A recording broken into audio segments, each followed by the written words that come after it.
Now will we see the magic?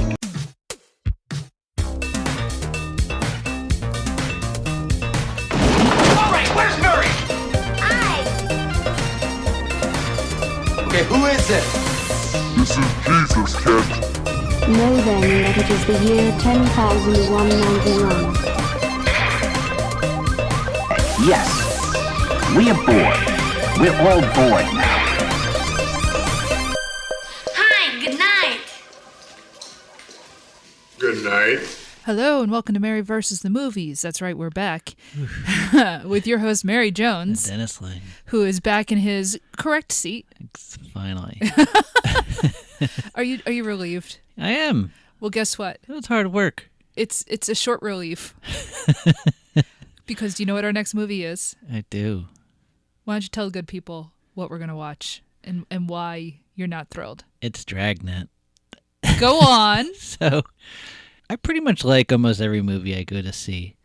Yeah, you're not. In fact, you enthuse over things that might not even be good. Yeah, and then after a while, I think about it. Like, oh, maybe that wasn't that good. Mm-hmm. So there was one movie I saw and I knew it was bad, pretty much instantaneously, and that was Jane Austen's Mafia. If you ever see it, it's don't. But Is that like one of those Zucker Brothers movies? Yeah. Yeah. But there are two that I had really high expectations for.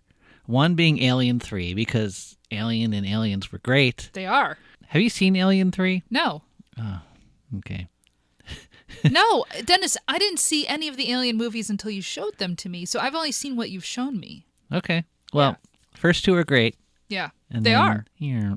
So that was a movie where, like, instantaneously I was disappointed. Like, as the movie's going on, I'm like, ugh. And then this one, I was like, Spies Like Us is a classic and great. No, it's not. It's really not.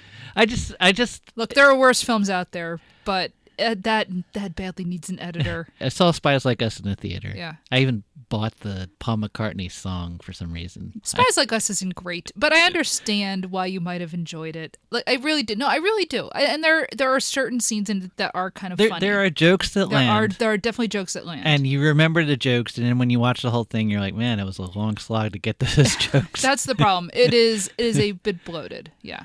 Because it wants to be like Stripes. Yeah. It's not dissimilar, but it wants to be like Stripes crossed with a on the road film, right? Yeah. Like a Hope Crosby thing. Yeah. And then they literally have Bob Hope. Lampshade it with an actual Bob Hope. And that's a good scene. It is. It's a very good joke. But but it's bloated. Yep. I've seen worse things. And it's not unlike Three Amigos, although to be honest, I have a lot higher regard for Three Amigos than I think when we recorded our episode. The more I think about that movie, the more I kind of like it, actually. Yeah. And so, like, if I went back and watched Spies Like Us, yeah, I'd probably still think it was bloated. But, But anyway, so you liked Spies Like Us. I liked Spies Like Us. But I knew it had issues. I knew Sure. it wasn't great. Yeah. I was like, man, Dan Aykroyd just needs his own vehicle or something. He wrote, Ghostbusters or... Well... He didn't write it. He did write Ghostbusters, but then Harold Ramis thankfully wrestled it away from him and like turned it into an actual movie. Yeah. You Like, know what? We need Jodorowsky to do the original Ghostbusters. oh God, that I would actually like to see. Jodorowsky's That would be Ghostbusters. No, that would be an insane movie. That'd be awesome. Are you kidding? Like, because I've seen some of the art from his Dune. Yeah. That would have been amazing. Like, nobody would watch that thing. Yeah. It's like I saw those reviews of Coppola's Megalopolis that just came out, and people are like, okay, what the hell was that? But, I mean, it might be brilliant, but nobody's going to watch this. I'm nobody, obviously. I'm first in line opening night. But, look, Dan Aykroyd's mind is a thing to behold. It is a very strange place. And some of the stuff that he's been in has been great. Look, I love Trading Places. I watch Trading Places like once a year. That is a Christmas movie for me. I mean, and look, part of it is it's Philadelphia, and it's all Philadelphia. Like I know exactly where different shots are. I'm like, oh, there's Rittenhouse Square, and that apartment's on Delancey Street, and all whatever. They wouldn't get there that way. That doesn't make any sense at all. It's like watching Rocky and being like, he wouldn't have run all the way from there to there. What are you talking? But he lives in like Fishtown or whatever. And why is he running down the Italian market? Anyway, the point being, I love Trading Places. Trading Places is great, right? And Ghostbusters. I love Ghostbusters. Yeah, okay, I know it's very libertarian, blah, blah, blah. It's very 80s, Reagan, whatever. It's still very good. It's a fun movie. If you grew up watching, look, it's Bill Murray. That darn EPA. Oh, I know. He was right. hands. He was right. He Yeah. was right. But anyway, so look, Dan Aykroyd, at the time, better than average, I guess. Yeah. I mean, and look, SNL, not great all the time. But, those early years are very funny. There's a lot of good stuff. There's a lot of terrible stuff that we all forget about. I watched all in reruns. So this movie, it just seemed like the biggest softball Yeah. change-up that he could just hit out of the park. Because it makes sense to have him do Joe Friday. Yeah. Because that's okay. You and I both know the original Dragnet. We know the Yeah. radio show. We know the television show. I used to see it on Nick at Night, but I also, because I'm that weird kid who listened to old time radio, I would listen to like Dragnet on the radio and stuff. You listened to it as well, like years later, as just like MP3s, I guess. And you love Dragnet. Yeah. You love mysteries. But it's also just the voice, and it's just the straight buckle down, square dude. Yeah. So why do you like Dragnet? Like part of it is like the rat-a-tat. It's kind of more inspired, but obviously it's copaganda. Yeah. It's It's the original copaganda. It's actually just the LA. It's the LA Department files. Just filmed. It's the Blue Bloods of its day. Yeah. So it's I don't know. It's so kind of hokey and Yeah. I don't know, Americana. I mean, I'm not saying it's fascist, but Shouldn't you be on your paper route? It just it's just such a I don't know. I love it, but yeah. Recently on the Best Show there was a Best Robots Yeah. list. And Wait, what's that got to do with Dragnet? No, I'll tell you in a sec. Okay, all right. So I called in. I had my best robots, and they got shot down. But I stand by Robaz. I stand by the Daggett, Robaz. the dog robot from Doctor Who? No. This was from Canine? No, no. wait. What was this other This dog is, robot? It's a Daggett. What the heck is Daggett? It was this robot from Battlestar Galactica. Sharpling was right. These are terrible. These are great robots. If you saw them, you'd change your mind. I would not. But anyway. Anyway, so it's at one point people were saying you got put this robot from Spaceballs in. He's like, I hate Spaceballs because Mel Brooks, with Young Frankenstein, he loves Frankenstein. Like obviously, it's like the love is all over the thing. Yeah. Like it's. Yeah, Young Frankenstein works in part because he obviously loves this material. Yeah. And so between him and Gene Wilder, like that is a labor of love. And the same thing with Blazing Saddles. I think like they, Mel Brooks, working with a team of writers, but they obviously love the material. They're making references to Randolph Scott and all these other things. Yeah. And then he did High Anxiety, and that's a kind of love letter to Hitchcock. Exactly. Silent film. Loving silent films. Like his early parodies are all things that he obviously loved. But with Spaceballs, he does not love Star Wars. No. Like to him, it's like Star Wars is a big toy commercial. Yeah. And it's hard to argue with him on that. I mean, like if you try to argue with him, do you own a Star Wars toy? And like, who is going to say they don't? Exactly. That cares. And to be fair, look, Dennis, I don't know anybody who loves Star Wars as much as you do. Yeah. Seriously. Like, Well- and I know people who love Star Wars and can like quote, all sorts of lore at you and whatnot. I mean, my sister is the same way. Yeah. I know that somebody who listens to this podcast has been on Star Wars podcasts. Like, like, but so what it is to actually love that thing and to kind of go, this isn't, this is kind of a toy commercial at the same time. Yeah. Yeah. Anyway, we're going off on a tangent about Star Wars. Why did you bring up Star Wars and Mel Brooks? Because I feel like this movie it should be Dan Aykroyd celebrating like, oh, this weird square dude is just like me. Yeah. And I feel like the movie is definitely kind of punching down at it. Really? Type of thing. And it's not referential enough to Dragnet, the TV show? Not so much that it's that like it's kind of that whole Brady Bunch like Scooby-Doo But thing. I like the Brady Bunch movie. That's good. but I feel like sometimes it just doesn't work. Like the whole let's bring it into the modern era. Yeah, absolutely. There are times where that does not work. I think that works in the Brady Bunch movie, though. I think it does. No, you don't. Obviously, you're trying to make me feel better, but you're wrong. And I kind of like the Scooby-Doo movie, the Yes. first one. At the same time, it has a kind of a Poochie type feel sometimes. And maybe you'll see what I mean. Look, when I you understand see what this. that means, but explain to people what you mean by Poochie. Okay, so Poochie, he's a character in The Simpsons, and he's a kind of a Mary Sue. It's kind of inserted in taking this old IP Yeah. and Making trying to make it hip for the young kids. So Dragnet does this? I feel like it does. Okay, so I have a question about that because I know that the stars... Because the point of the show is, I've never seen this movie, right? Right. Right. But I remember when it came out, because, again, as a weird child, I would listen to Dragnet on the radio, and I thought, wow, there's a Dragnet movie. That's really cool. And it stars the guy from Splash. I love Splash. Oh, man, this must be a really good movie. And, of course, we never went and saw it. And so, obviously, what I mean is, it has Tom Hanks in it. Yeah. And that's actually the reason I want to watch this. You know, I grew up on old movies, right? But I also grew up with Tom Hanks. Yeah. And it's a little weird that Tom Hanks is old now because I don't think of him as old. I still don't. All right. Even when I hate a movie that he's in, I still kind of admire what he's doing usually. Like, I hate Forrest Gump. I hate that movie. I could go on a 20-minute rant about all the things that are terrible about that fascist piece of crap. Just 20? Look, it's called editing. Oh, yeah. Yeah. Yeah, I guess so. Yeah. But that does not mean that Tom Hanks isn't doing a good performance for what he's called to do.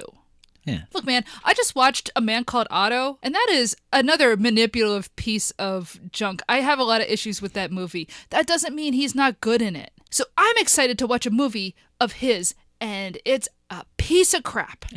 It's going to be bad, and that's kind of why I want to see it.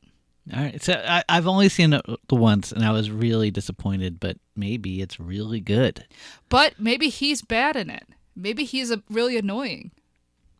Well, what do you think is going to happen in this movie? I think you've got Dan Ackroyd doing Joe Friday as if this is the old Dragnet and he is walking around with, like, you know, stiff-jawed 1940, you know, just the facts, ma'am, all that nonsense. And then you've got a shambling weirdo in Tom Hanks, because he would still do those kinds of weird roles, right? Yeah. He was, you know, he had not transitioned into America's dad yet. This is skinny Tom Hanks. This is skinny young Tom Hanks. Post Big, though, right? No, I think Big is a year later. Oh, This wow. is like 87. I think Big was huge. Big was big. Big was big. I saw Big in the theater. Me too. I loved that movie as a kid, and when I think about it as an adult, I go, wow, that's creepy. Yeah, it is. Do you think there's a love story? I I'm not even going to God, get I into. hope not. I'm not even going to get into, you know, love triangle. But do you think there's a love story? I never want to see Joe Friday getting laid. I don't want that to be a thing. I really hope there's no love story. Please don't give us a love story. Do you think a bad guy gets killed? Yes, because it's the 80s. 80s, So, yeah, this isn't going to be like the old Dragnet. He had cocaine on him. He had to get killed. Yeah, exactly. Oh, I'm sure there's cocaine somewhere in this. And I don't mean in the production. I mean on screen. Because it's the 80s. So if there's crime, there's drugs. Yeah, and since it's a cop movie and it's a comedy, I think there has to be a dog. I don't remember, but I can't imagine there not being a dog. There has to be a canine unit I'm going to somewhere. say 95% sure there's a dog. I am positive there's a dog. There has to be a dog. So, all right. This is going to be terrible. You know, we're recording this on Holy Saturday, the day before Easter Sunday. And although neither of us are religious, or at least not that kind of religion anymore, will this be our descent into hell? Let's find out. See that, Streamet? We're just in time. We have stumbled into a major crime. They got the girl all right. Now that's not nice. I think she is the subject of a sacrifice. Buddy, we're putting this party on ice.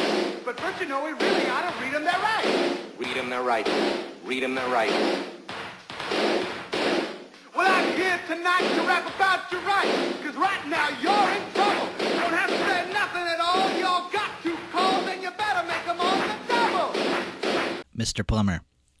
The hills are alive with the sound of justice. Oh, God. You know, if you ever wondered where... Okay, so first of all, Christopher Plummer, what are you doing in this movie? I'm not saying that he was like one of the great actors of the 20th century, but I mean, come on, man. You did better. Like, it's a little bit like Max von Sydow showing up in Strange Brew. You know? It's not as good as that. No, you're right. Actually, Strange Brew is a better film. Strange Brew actually is a better movie than this. It is. No, it legitimately is. Like, as problems I may have had with like some of the pacing of that movie, like this is not as good. Yeah.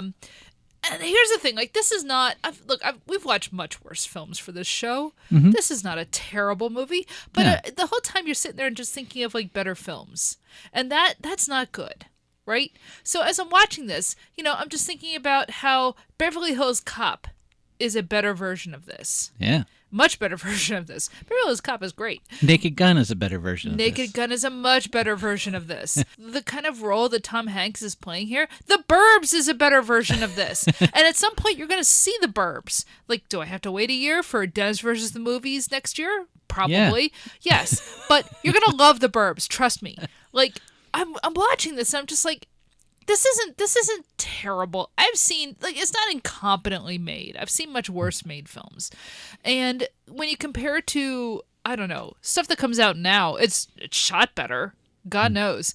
You know, it's weird, you know, watching a middling film from the 80s and just thinking, this looks better than a lot of films that I watch that comes out now. Yeah. It's not that there are no cinematographers, but, you know, like, everything is on digital and everything looks like crap and whatever. And this looks better than that. It's edited better than that. That doesn't mean it's edited well. I just remember, I think all I remember is I was bored. Yeah, no, it's this is not a tight film. And I was really excited about that film. And like, Oof. and it gives you what you want right away. It's like, there he is doing the voice. Yeah. And then it's like, this is still going. The problem with this movie is it actually does start strong. You do have Ackroyd doing the whole Joe Friday thing, and then we find out, oh, he's like Joe Friday's nephew or some nonsense. And actually Harry Morgan is the captain of the police. And so, you know, because in the original TV show, he was one of Joe Friday's partners. It's a bit like watching Law and Order, right? So, you know, it's like getting excited for Jesse L. Martin showing up on, you know. And now I'm the chief of police. Exactly. Look, if they bring back Law and Order, I mean, they did bring back Law and Order, but if they brought back Law and Order and they had Jesse L. Martin in like the head, like the Lieutenant Van Buren role, Yeah. I'd be like, oh, all right, Jesse, you know, like, yes, that's right, okay, cool. But no, that's, you know, so having Harry Morgan here, it's just like, oh yeah, that makes sense, having him there. It does kind of fall apart pretty quickly because the whole idea is there is an evil group of people called pagans. Also done better by Cobra. Yeah, I mean, that's the thing. It's like, just as vague and weird. Yeah, okay, so like a lot of what's going on in this, you have to kind of understand is in light of the satanic panic of the 1980s, right? And oddly enough, Tom Hanks started in an early vehicle of the satanic panic, you know, film cycle. Not as early as like The Exorcist, but was it Mazes and Monsters or whatever it's called? Which we'll watch eventually. Actually, I do want to watch it. It's for too the bad show. we're not having a Hanks-ageddon. Oh, I wish I had thought of that. That would have been Yeah. pretty great. Because, you know, I have some other Hanks movies I've never seen. This movie. Okay, so first of all, this movie ends with a terrible song. Oh, God. Which is so of its period. I can't, like, it is so perfectly of the late 1980s where you have, like, the white actors from the film doing a rap. Yeah. It's so painful. And let me tell you, man, if you're wondering where Chet Hayes came from, it came from Tom Hanks. Like, there's no daylight. No. Like, that is so his son. Yeah. When you watch this movie and you get to the end and you listen to like the Joe Friday rap or whatever, and then you have him coming in on it, And it's totally like the white guy, like, well, what, you know? oh, it is. To be honest, I thought Joe Friday was fine in the song. And like this movie, I'm not saying that there's nothing to talk about, but it's kind of a nothing of a movie, right? Right. You have that whole weird. We're playing with the satanic panic because it's Los Angeles and like, I'm not even entirely sure what the inciting incident is really, except that, Dabney Coleman is playing a Hugh Hefner character. With the worst accent. What is that lisp? Like, it's not even a lisp. It's like a weird speech impediment that This he is has. worse than that guy from Rock and Roll Nightmare. It's really bad. Like, I don't know what Dabney Coleman is doing in this movie. Like, he had, like, what, a day of work, and he's like, whatever, I'll just wing it. I can't even imitate his accent. It's so weird. Yeah. He said he was trying to sound like Tennessee Williams, and I'm like, if I was Tennessee Williams, I'd sue. Like, I watched, last year, Asteroid City. I loved Asteroid City. I know a lot of people didn't like it, and Yeah. I get it. It's a weird movie. It's a very weird movie, but I love Asteroid City. And Edward Norton is doing Tennessee Williams in that film, right? Yeah. Schwartzman is doing Brando, and like I understood exactly what Anderson is referencing and stuff. But so he's doing Tennessee Williams in that film, and I knew exactly what he's doing. It was very clear to me. Dabney Coleman apparently thinks he's doing Tennessee Williams in this. And first of all, why would Tennessee Williams be doing like heterosexual pornography? That doesn't make any sense. But also, like, you just sound like you're doing a weird speech impediment. And as somebody who I've overcome like 2 speech impediments, like that, I don't really get angry when people use that as a source of humor. I understand if other people do, and that's not wrong, because like I have a stutter that I mostly keep under wraps, and I have a lisp that I took a long time to get over. But I don't really mind when other people, mind it for comedy. And that's just me. Like, other people, you're not wrong for feeling like, hey, don't make fun of me for that. But like, I don't really have a problem with it. But it's just dumb here. Like, it's not even funny here. Like, it's just kind of like, why are you doing this weird accent? I know what Dabney Coleman sounds like. What are you doing here? Yeah. So like I don't know. It's dumb, and it's not even funny. And so I don't know. Like, so if he's supposed to be doing Tennessee Williams, why would Tennessee Williams be doing Hugh Hefner? It doesn't make any sense. But so yes, you have like this LA, pornographer who has a mansion, and like somehow he is tied to Christopher Plummer's preacher, who is like a televangelist kind of, although he dresses like an English vicar. But he's also the head of this pagan cult. Now, what's the name? People Against Goodness and Normalcy or something. Yeah. It's just like the worst, backronym I've ever seen. And here's the thing, like, on the one hand, I get, they're playing with the satanic peg. It's the 1980s. They're also kind of referencing how like LA was a ground center for cults since, LA was founded. I mean, whether you're talking about like, Amy McPherson Semple or like all of the weird, like, kind of, I don't know if the Process Church was in New York. I think it was in LA. I think they were mostly out of New York, but like there were all sorts of weird, like, cults in California and stuff. And like, so that's fine. I don't mind that they're playing off of that. In fact, I kind of love when people play off of that. I'm so mad that the new Perry Mason series got canceled because they would play with that kind of stuff. Like the first season was all about like the Amy McPherson Semple, weird, evangelical church in the 1930s. And stuff like that. That was great. I love getting into that stuff. And this is kind of like glancing off of that. But it doesn't make a whole lot of sense, because what they're doing in this is like, I guess they're doing human sacrifice somewhere in Glendale? I don't know. Like, the plot doesn't make a whole lot of sense, does it? No. Okay, like, thank you. It's so they have one joke. Yeah. They're extending it through a whole movie. Yeah. It gets old about 10 minutes in, and then they just have to fill the rest of the movie. And boy, do they try it. And it's like Tom Hanks be wacky, and that's what he does the whole movie. Can Tom Hanks be wacky? Sure, I guess.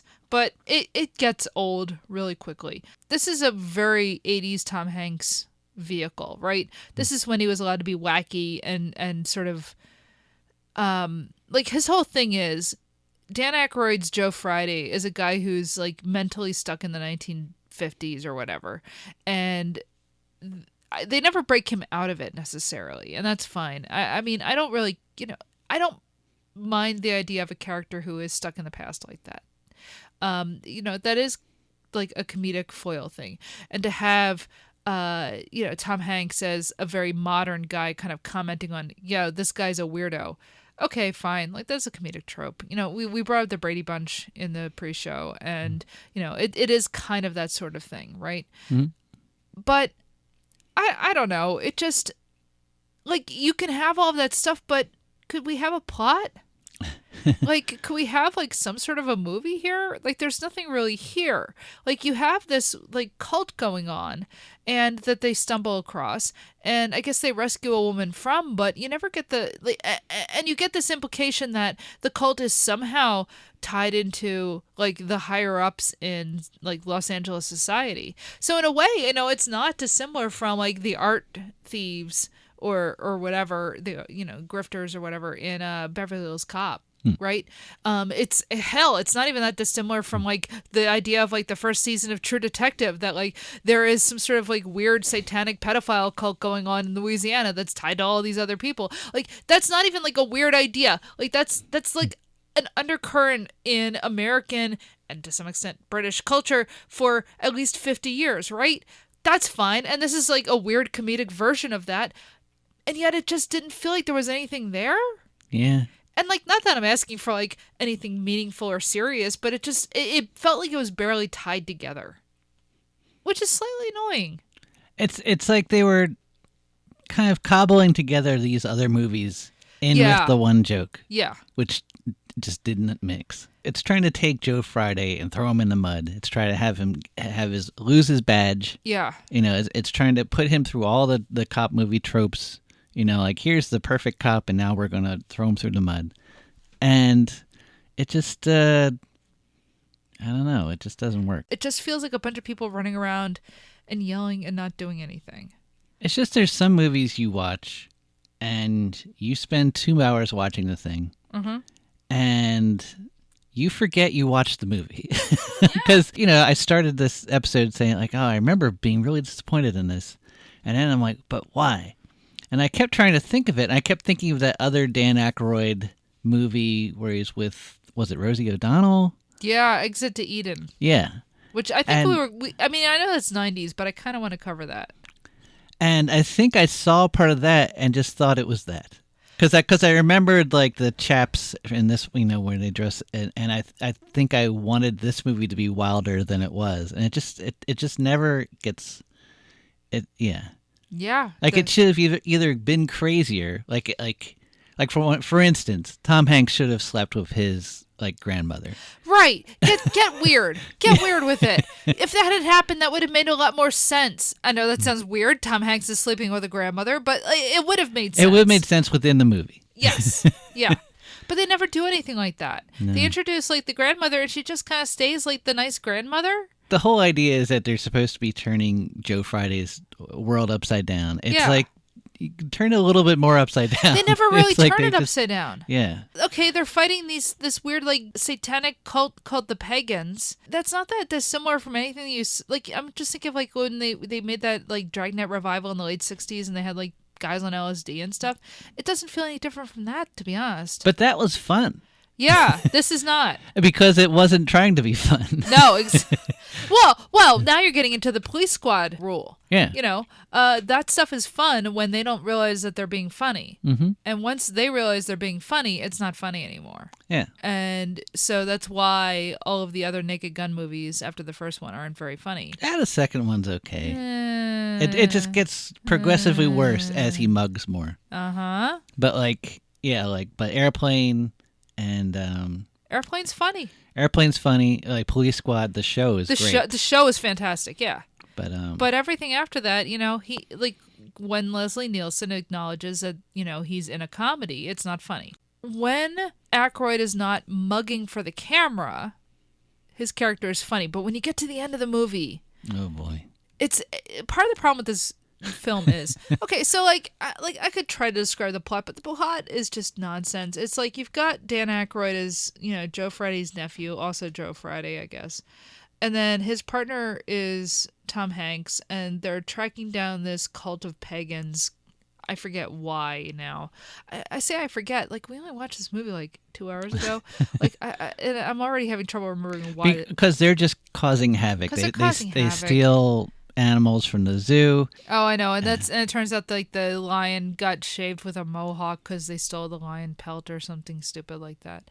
And you know, yeah, it's God, It's a really dumb movie. It's like just jokes written in. Like the script is just a bunch of jokes cobbled together. Yeah, it sure is. The script just exists just to keep the jokes together, but like they're not great jokes. They really aren't. Especially the last joke. Well, okay, so we have this whole, like, they break up the pagan cult that's led by our esteemed vicar, Christopher Plummer. Eventually they arrest him. I guess they arrest Dabney Coleman or whatever, because he's, like, the pornographer who is, like, in with... Like, I'm watching this, and I'm just thinking, like, I've seen better versions of this movie. Like, a better version of this movie is Beverly Hills Cop. A better version of this movie is The Big Lebowski. There's so many better versions of and, like, I'm watching this, I'm just like... Cobra is funnier than Cobra this movie. is so much better than this movie. I would watch Cobra in a heartbeat. Cobra's dumb. Cobra is not a good movie, but Cobra is fun. Yeah. This ain't fun. And funnier. It really is funnier. It's legitimately funny like movie. The It's so- satanic stuff is so funny. It's funnier than this. So much better. They break up whatever the ring of what? Murder and robbery is? No, there's no murder. There's no murder. That's in what this. we're trying to decide, like, is there a dog? Is there murder? Is there love? Yeah. There is love. We didn't want it. We still got No, it. I still don't want. Like, I'm so mad that Joe Friday gets laid at the end of this. Yes. I don't want that. No. I'm fine with Tom Hanks. That's Yeah. fine, whatever, because he's, like, obviously living in the real world. I just want it to be crazier. Like, I just want him with, like, a different girl every night and, like, progressively weirder. Sure, that'd be fine, but we didn't get it. No. So the end of this film, what happens?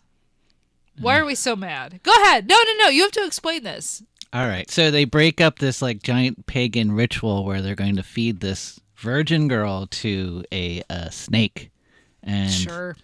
inside a vat of water. I'm just saying...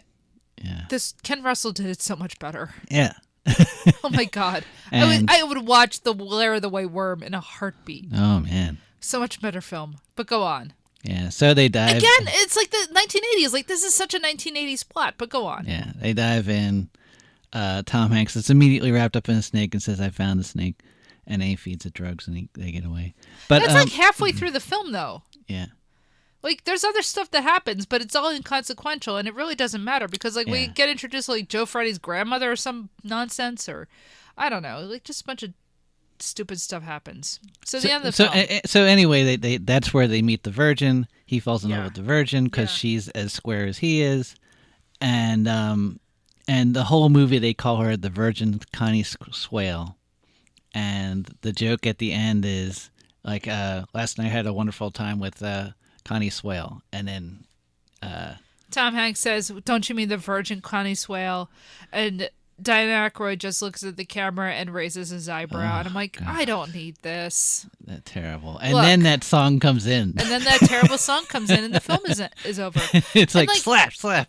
I'm not a sex negative person, you know that. Quite the opposite. Sex is great. I don't want to hear about these characters. No. Or Dan Aykroyd in particular. Yeah. Getting laid. I don't need this. I'm done.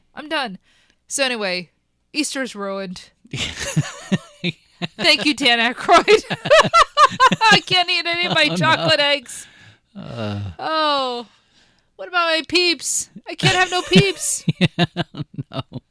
We watch this. It's weird watching a comedy that's not very good and trying to talk about it and trying to describe why it doesn't work. Christopher Plummer wasn't bad, I guess. No, that's the thing. Like, Christopher Plummer was perfectly fine. Harry Morgan was fine. Yeah, like, nobody was terrible in this movie.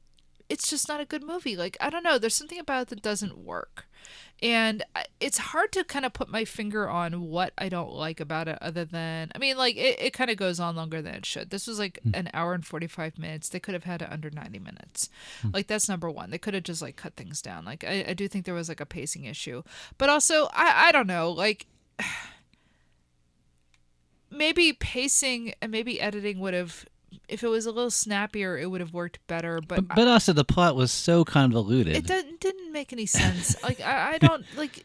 Like, it had to be that long just to make sense of anything. Right, and there's something frustrating about, okay, you want to, like, make a burlesque of cop movies or cop TV shows or any of this stuff, and you want to like, play on, contemporary fears at the time, that's fine, but you just have to have a better script, and this just doesn't really. It's not snappy. It's not really. So how did you feel about Tom Hanks? I mean, this is kind of the same guy he's playing in a lot of films at the time. But do you think it would be a better movie without him, though? No, I don't think he's bad in it. I mean, he's if you put someone else in that role, I don't know that they would be any better. Do you? I feel like if it was less comedic, maybe, but more. But then, what would the movie be if it was less? How could this be less comedic? Did you just watch this thing? Yeah. I mean, my God, if it was less comedic, it would be like, I don't know, Zone of Interest. This was not a funny film. Did you laugh? Did you laugh during this movie? I don't think so. Right. I'm trying to think. Was there a funny? Oh no. Hey, there was a Top Gun call out, sort of. Was there? They're escaping, and he's in the jet, the police jet. Oh God, the police jet is so bad. Although honestly, the fact that they have the Los Angeles Police Department having jets, I don't see that as unrealistic at this point. In 2024, I fully expect that the Los Angeles Police Department has their own Air Force, as does, I'm sure, the New York City Police Department at this point. And of course, it's stealable in Grand Theft Auto. We thought someone would die, and I don't think anyone dies. Nobody dies in this. There's no weight. There's a lot of just like punching and God, there are no stakes in this film. Like, nobody dies. And Nobody's actually physical. There's no human sacrifice in this film. No, and there's a lot of shooting of guns, and I don't think anyone gets hit. It's very like A-Team. A lot of people die in Cobra. Yeah, Cobra's a better film. Yeah. There was no dog. There was no dog. There was no dog. Oh.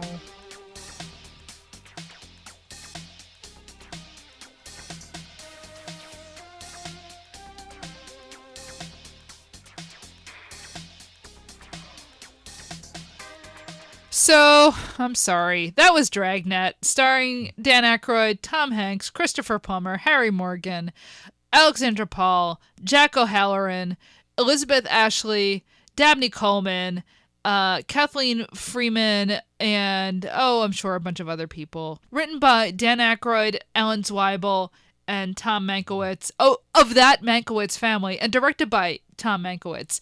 And I'm just saying, look, the Mankiewicz family on the one hand gave us things like, I don't know, Citizen Kane. On the other hand, it gave us Dragnet. Thanks. I'm just, I'm not saying Nepo babies, but... I think Spies Like Us might be better than this. No, I think you're right, actually. Spies Like Us is a better film than this. This makes... And it's not good. No. But, and let me tell you, this makes Three Amigos look like Citizen Kane. Yeah. Yeah. Take that, Mankiewicz. All right. So you can, if you really want to hurt yourself, you can follow us on social media. We are Mary vs. Movies on all of your major platforms, except for Tumblr, where we are Mary versus the Movies. So if you are on X/Twitter, if you are on Instagram, Blue Sky, Mastodon, wherever you are, we are Mary vs. Movies, and you can follow us. And mostly it's just me promoting the show. It's mostly I'm really the one tweeting or whatever because Dennis, he helps out, but. I never gave him the passwords. So, so yeah, follow us there and you can just get updates from us and, pictures and whatever. Let's see. We are on all of your major platforms where you can help listen to the show and rate and review us so that we are on Apple Podcasts. We can rate and review the show. We are on Spotify. We are on, I'm not even sure what all else is out there these days because Google has shut down Google Play or whatever. I don't know. So yeah, I don't know. Get our RSS feed from Libsyn, plug it into whatever your podcatcher is, and you can get us in your ears that way. We are on Patreon, where you can help support the show. For $3 a month, you help us pay for watching terrible movies like this, and also for our server costs, because it actually does cost money to have a server to host the show, our Zoom account so that we can have guests on, but also, you get access to our second show. We have a whole other show called Hollywood Avalon, where we watch Arthurian movies. Coming out now, if it hasn't already come out, actually by the time you're listening to this, it will have already come out, is our episode on Camelot, specifically the stage production from the 80s, which is not quite the same as the stage production from the 60s, but whatever. We get into that. We're doing a 2-part series on Camelot. We've done other films like 2004's King Arthur with Clive Owen, which is not very good. Indiana Jones and the Last Crusade, which I love, and is one of my favorite movies. First Night, which is not very good. A bunch of Bugs Bunny cartoons. The Kid Who Would Be King. The Unidentified Flying Oddball. Like, all kinds of stuff. At some point we'll be doing The Fisher King. We'll be doing Monty Python and the Holy Grail. We'll be doing Excalibur. I'm kind of putting all of those ones off because they're the good movies. So, I don't want to burn through all the good films yet. But if you sign up for the Patreon, patreon.com/MaryVariousMovies, you will get access to our show Hollywood Avalon. All right, now we are in April. We're watching a bunch of D movies because I accidentally chose a bunch of D movies. Next episode, we have a special guest. Alana is back, and we watched Dream a Little Dream with her. The Corey Feldman, Corey Haim, Jason Robards vehicle, and it's kind of a Freaky Friday situation, and so that will be our next episode, is Dream a Little Dream. Until next time, I work here. I carry a badge.